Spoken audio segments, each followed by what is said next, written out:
Do you have any of these supplements currently in your house? If you do, you need to be very careful with using them on a daily basis.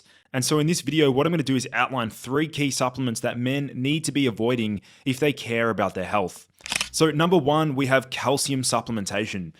Calcium supplements are a somewhat controversial argument whether or not they're actually beneficial for our bone health. But in all honesty, I see no evidence that suggests that calcium supplementation can specifically benefit bone health. And in fact, they may even deposit calcium into your blood vessels, leading to cardiovascular disease. So instead, what I recommend is getting bioavailable calcium from fish bones like sardines, consuming dark leafy greens, anchovies, and even raw dairy. So if we have a look at this particular clinical study, the study was titled Calcium Supplements and Risk of Cardiovascular Disease, a meta-analysis of clinical trials. Now we can see this study here looked at over 28,000 participants, and what they concluded was that the current meta-analysis found that calcium supplements increased a risk of cardiovascular disease by about 15% in healthy postmenopausal women. So really critical to understand, if you do ever use a calcium supplement, it is absolutely essential that we're using calcium alongside vitamin K2. Now, vitamin K2 is the active form of vitamin K, and so supplementing with vitamin K2 is essential for proper calcium utilization within the body. It is also important to balance that out with magnesium supplementation. So taking calcium without vitamin K2 or magnesium could potentially be doing more harm than good. And so calcium supplements may also increase the incidence of constipation, severe diarrhea, and even abdominal pain. So one thing that I always learned in naturopathy school was that magnesium is generally a stool softener and calcium is generally a stool hardener. And that is because calcium actually slows down intestinal peristalsis, whereas magnesium actually increases water content in the stool. The next supplement that men need to be avoiding is saw palmetto. Now, saw palmetto is a herbal prostate supporting herb. And without a doubt, saw palmetto does have some benefits in terms of reducing the incidence of benign prostatic hypertrophy or any sort of prostate issues, because saw palmetto actually has DHT blocking properties within the prostate gland. But the big drawback is that saw palmetto can actually decrease systemic DHT levels. And this is a massive issue because if we're decreasing systemic DHT levels or dihydrotestosterone, this can lead to all sorts of neurological side effects, such as low mood, low libido, and even anxiety in some men. So we need to consider saw palmetto as simply like a herbal finasteride. I know that's a very big statement, but saw palmetto does appear to have some of the negative effects that we see a lot of men who take finasterides suffering with. So really important to consider here that saw palmetto may indeed mimic some of the side effects or some of the effects that we see from men who use finasteride. And so continuous usage of this particular drug can lead to debilitating side effects in some men. And we can see here this study was titled Post-Finasteride Syndrome, an Emerging Clinical Problem. So there's quite a lot of research now being done on how important DHT is. And what I really want to outline here is that saw palmetto may actually cause shrinkage in the penile tissues. So we can see this study here was titled Topical Dihydrotestosterone to Treat Micropenis Secondary to Partial Androgen Insensitivity Syndrome Before, During, and After Puberty, a Case Series.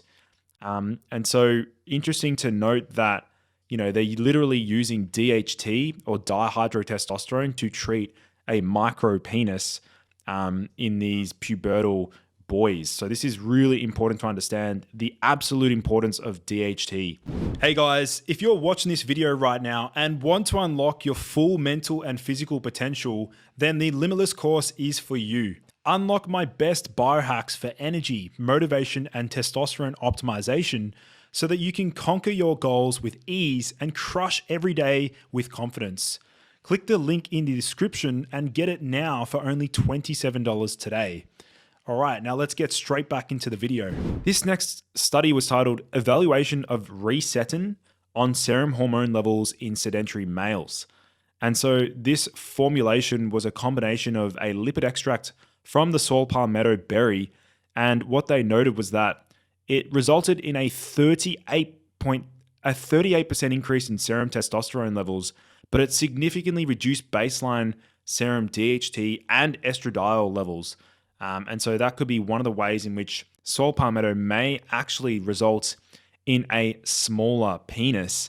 And a number of men who have used saw palmetto actually report that it can, atrophy the penile tissue and even weaken erection. So saw palmetto for men under the age of 65, in my opinion, is actually not beneficial at all. The next supplement is Resveratrol. Now, Resveratrol is that amazing flavonoid that is found within red wine, and Resveratrol is indeed a very popular supplement and has been proven to cause more harm than good, as it does not activate the proposed mechanism for offering benefits and does not extend lifespan.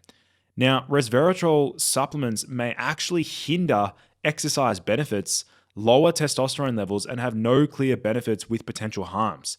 So I want to outline this particular study that not many people are aware of. This study here was titled Resveratrol Stimulates Cortisol Biosynthesis by Activating SERT-Dependent Deacetylation of P450S Side Chain Cleavage. So now, interestingly, this study here is basically suggesting that resveratrol may actually increase cortisol biosynthesis in the body. And in addition to that, I really want to outline this next study, which was titled Resveratrol Blunts the Positive Effects of Exercise Training on Cardiovascular Health in Aged Men. And the researchers concluded that based on the deltas computed, that the resveratrol group had a 45% lower increase in maximal oxygen uptake than the placebo group. Now, the absolute magnitude of the difference, however, in VO2 max was 1.8 mils per kilogram. And so furthermore, the percentage changes revealed a raw score improvement of 17.2% for the placebo group compared to 12.8% for the resveratrol group. Indeed, a difference of 4.4% is less media grabbing than a difference of 45%. So this study here, this is also somewhat controversial, but it was titled Resveratrol Blunts the Positive Effects of Exercise Training on Cardiovascular Health in Aged Men. Now, obviously the difference in adaptations is very small. It's not as dramatic, but if you're an elite athlete and you're not looking to blunt any of the effects of your hard training and you want to maximize the effects of exercise training on your VO2 max or your aerobic fitness, then maybe taking resveratrol around your training or post-workout is not a good idea. So you might want to be avoiding resveratrol supplements. So these are the three key supplements that I think most men should be avoiding: calcium, saw palmetto, and also resveratrol. Most of these supplements don't really offer many benefits, whereas we see many other supplements that offer a huge plethora of benefits for a number of men. So hopefully you learned something new in today's video. If you did, please like the video and hit subscribe down below to stay up to date with the latest and greatest health research. All right, guys, I'll see you in the next video.